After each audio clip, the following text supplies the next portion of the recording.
Ya, está grabando. Empieza. Hola, mira, yo me llamo Felipe Olivari, soy fiscal adjunto de la Fiscalía Metropolitana Centro Norte eh, y trabajo en una unidad que se llama Fiscalía de Primeras Diligencias, o lo que se conoce comúnmente como flagrancia.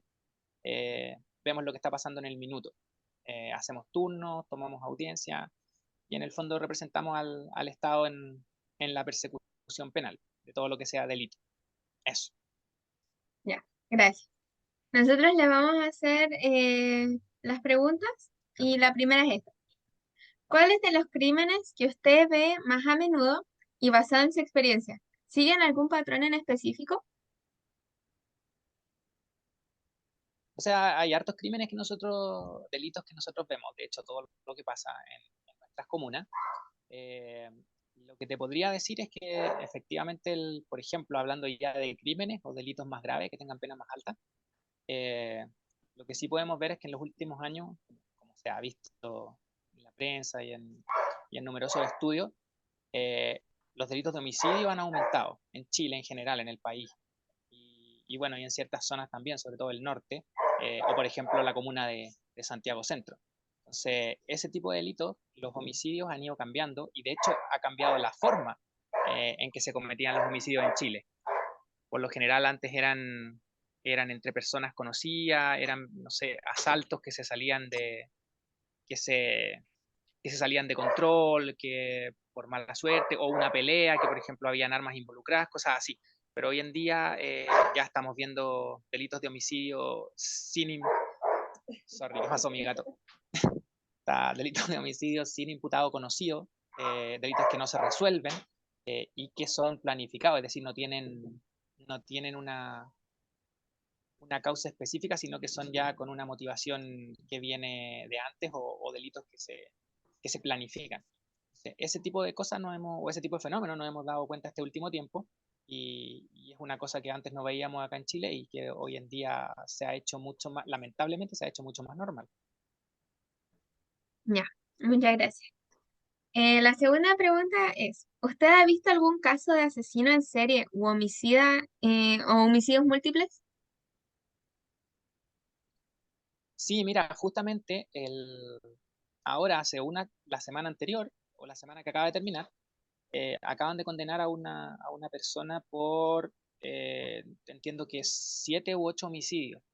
Era una persona de nacionalidad peruana que en la comuna de Estación Central se dedicaba, lo que hizo fue dar muerte, asesinar a personas en situación de calle, siempre con cuchillo, con arma blanca. Eh, Esto fue el año 2022.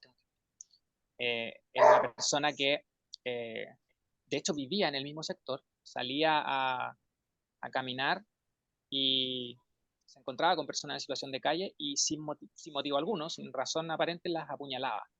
Eh, se le lograron acreditar alrededor de 8 homicidios consumados, entiendo que otros 3 frustrados, pero se creía que incluso podían ser más. Esos casos nos tocaron a nosotros, eran porque la Comuna de Estación Central está dentro de nuestra jurisdicción. De hecho, a mí me tocaron un par de esos casos en algunas veces que estuve de turno, hacer las primeras diligencias y las primeras actos de la investigación. Y después esas causas se juntaron todas al, al, al percatarse tanto la policía como nosotros de que se trataba del mismo autor. El mismo imputado era la persona que había cometido estos crímenes y se le llevó a juicio y se le acaba de condenar ahora a una pena de presidio perpetuo calificado. Se le dio una pena única por todos los homicidios que el tribunal dio por probados en el fondo y se le condenó a presidio perpetuo calificado. Esto significa que va a estar mínimo 40 años en la cárcel. Ya. Oh, qué interesante. Ya. Mm. ¿Y sí? Ya, la otra pregunta, ¿cuál es el proceso legal por el que tiene que pasar un homicidio? Eh, Mira, el proceso funciona así. Cuando se comete un homicidio, cuando nosotros nos percatamos de que se ha cometido un homicidio, es decir, hay una persona que murió por acción de terceras personas y no por algo accidental, eh, la investigación comienza desde un primer momento y de hecho está súper estudiado esto de que las primeras diligencias, las primeras horas en la investigación de cualquier crimen son fundamentales. Muchas de las cosas que tú no logras recabar, si no las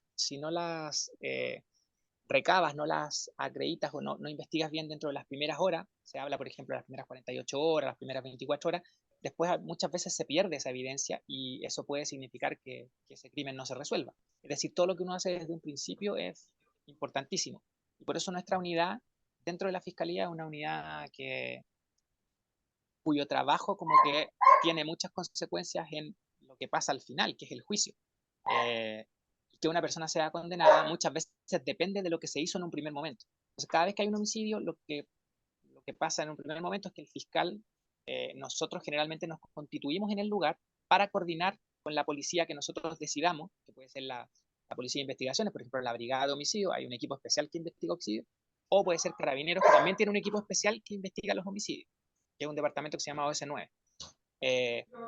Nosotros decidimos generalmente con qué policía vamos a trabajar cada caso en particular, vamos al lugar y se empieza a hacer una investigación desde el primer minuto, que incluye, por ejemplo, periciar el sitio del suceso, ver si hay cámaras, ver si hay videos, no solamente ahí, sino que en las inmediaciones, y no solamente en ese momento, sino que en los momentos posteriores, para ver la huida de las personas, los momentos anteriores para ver si llegaron, cómo llegaron, etcétera, todo ese tipo de cosas.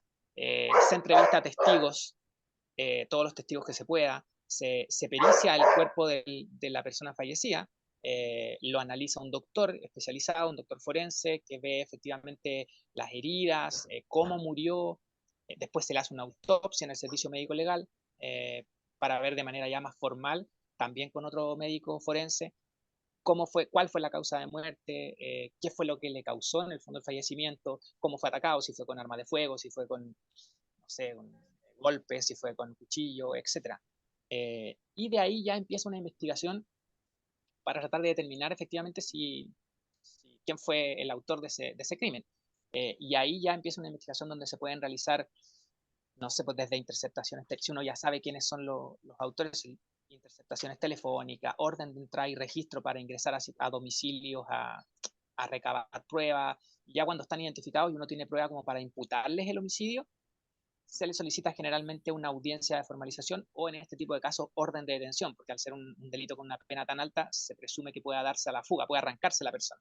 Entonces se le pide una orden de detención.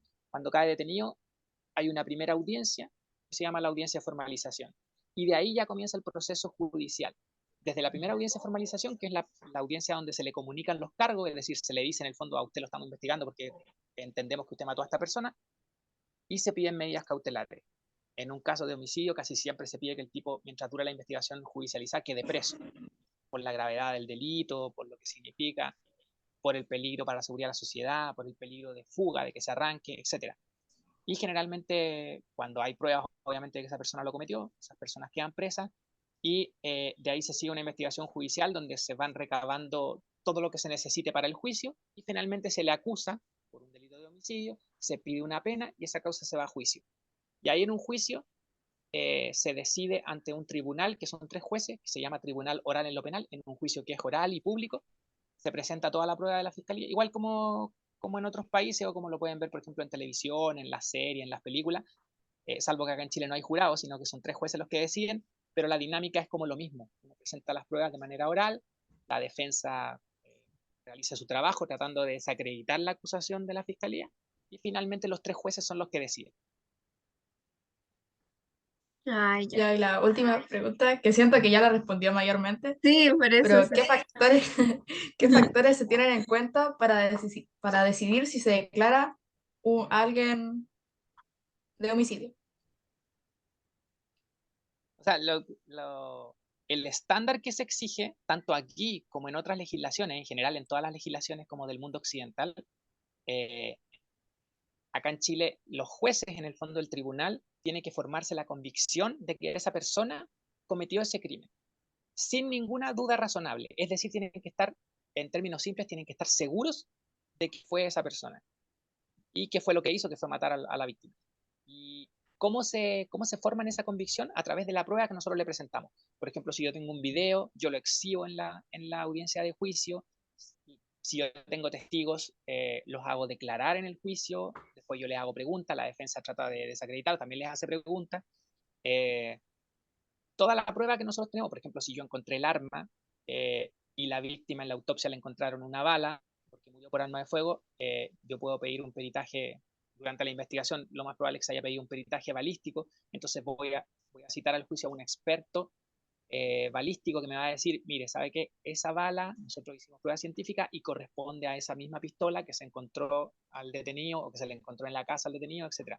Como que uno va ligando todo lo que le permite al tribunal formarse la convicción de que esa persona efectivamente cometió el crimen del que lo estamos acusando. Y si el tribunal se forma la convicción y no tiene ninguna duda, tiene que condenarlo por el delito por el cual lo hemos acusado.